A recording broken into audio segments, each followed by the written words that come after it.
Si tu vis en Europe, ce qui se passe en ce moment peut faire grimper tes dépenses beaucoup plus vite que tu ne l'imagines et pourtant, presque personne ne t'explique clairement pourquoi. On te parle de tensions entre les États-Unis et l'Iran, de déclarations politiques, de mouvements militaires. On cite parfois Donald Trump ou d'autres responsables, mais tout ça reste flou, lointain, presque abstrait.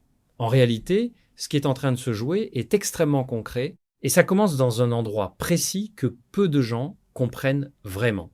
Le détroit d'Ormuz. Ce passage étroit est l'un des points les plus critiques de la planète. Chaque jour, près de 20% du pétrole mondial y transite. Cela veut dire qu'un baril sur 5 passe par là. Pas demain, pas dans un scénario extrême. Aujourd'hui, maintenant, c'est une artère vitale du système économique mondial et ce que les gens ignorent, c'est que pour provoquer une crise, il n'est même pas nécessaire de le bloquer totalement. Il suffit d'un risque crédible, une menace, une attaque ciblée, une déclaration tendue. Les marchés n'attendent pas que le problème arrive, ils anticipent et cette anticipation déclenche déjà une hausse des prix. Dès que la tension monte, les compagnies d'assurance augmentent brutalement leurs tarifs pour couvrir les navires. On parle parfois de primes multipliées par 3 ou 4 en quelques jours. Les armateurs, eux, répercutent ces coûts. Certains refusent même de passer par la zone. Ils contournent, rallongent les trajets, brûlent plus de carburant et chaque décision prise en mer finit par se retrouver dans ton quotidien. Parce que le pétrole, c'est pas juste ton plein d'essence. C'est la base invisible de presque tout ce que tu consommes. Les camions qui livrent les supermarchés, les avions cargo, les bateaux porte-conteneurs, tout dépend de cette énergie. Donc quand le prix du pétrole monte, c'est pas une ligne abstraite sur un graphique. C'est une chaîne complète qui se met à augmenter et l'Europe est particulièrement exposée. Depuis la guerre en Ukraine, elle a perdu une grande partie de son accès direct à l'énergie russe. Elle a dû se tourner vers d'autres fournisseurs, notamment au Moyen-Orient, et vers le gaz naturel liquéfié américain. Résultat, elle dépend encore plus des routes maritimes et des zones sous tension. Donc, quand le détroit d'Ormuz est menacé, c'est pas un problème lointain pour l'Europe. C'est un point de pression direct. Mais il y a un autre élément, encore plus discret que peu de gens voient venir, le lien entre énergie et alimentation. Le gaz naturel est essentiel pour produire des engrais. Sans engrais, les rendements agricoles chutent rapidement. Et ce phénomène est déjà documenté. Lors de la crise énergétique récente, plusieurs producteurs d'engrais en Europe ont réduit ou arrêté leur production à cause du coût du gaz. Résultat, une hausse des prix agricoles quelques mois plus tard. Ce décalage est important parce que la crise ne se ressent pas immédiatement. Elle arrive en plusieurs vagues. D'abord, le carburant augmente, ensuite les coûts de transport, puis les prix industriels et enfin les produits alimentaires. C'est un effet domino, lent, mais implacable. Et ce domino est déjà en train de tomber. En parallèle, il y a un autre facteur que très peu de gens prennent en compte, la saturation des routes alternatives. Quand certaines zones deviennent risquées, les navires ne disparaissent pas. Ils passent ailleurs. Mais ces routes ne sont pas conçues pour absorber un flux massif supplémentaire. Par exemple, lorsque des tensions apparaissent en mer Rouge, beaucoup de navires contournent par le sud de l'Afrique. Cela ajoute des milliers de kilomètres, des semaines de transport et une consommation de carburant beaucoup plus élevée.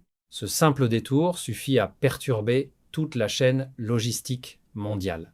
Et ce phénomène est cumulatif. Moins de navires disponibles délai plus long, coût plus élevé stock, plus faible prix, plus volatile.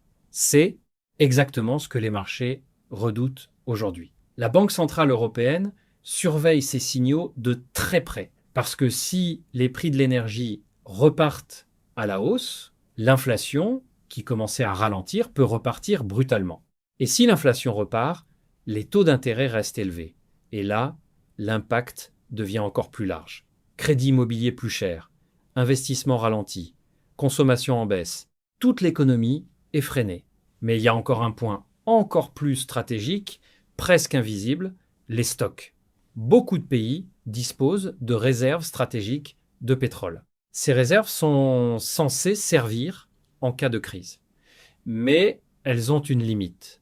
Et surtout, elles sont conçues pour des chocs temporaires, pas pour une tension prolongée sur plusieurs mois. Si la situation dure, ces réserves ne font que retarder le problème. Elles ne le résolvent pas. Et pendant ce temps, les grands acteurs mondiaux s'adaptent. Les États-Unis produisent beaucoup de pétrole, mais ils restent connectés au marché mondial. La Chine sécurise ses approvisionnements en multipliant les partenariats. L'Europe, elle, reste dépendante des importations et donc plus vulnérable aux chocs externes. C'est un déséquilibre structurel et c'est ce qui rend la situation actuelle particulièrement sensible. Parce que tout est interconnecté. Une tension militaire, une inquiétude sur une route maritime, une hausse du coût du transport, une augmentation du prix, de l'énergie, une inflation, une baisse du pouvoir d'achat. Ce n'est pas une théorie, c'est un mécanisme déjà observé, déjà mesuré. Et ce qui le rend encore plus puissant aujourd'hui, c'est la vitesse. Les marchés réagissent en temps réel. Les décisions politiques sont instantanément analysées. Les algorithmes de trading amplifient les mouvements. Tout va plus vite qu'avant. Ce qui prenait des mois peut maintenant prendre quelques jours. Et c'est pour ça que la plupart des gens ont l'impression que tout devient plus cher d'un coup.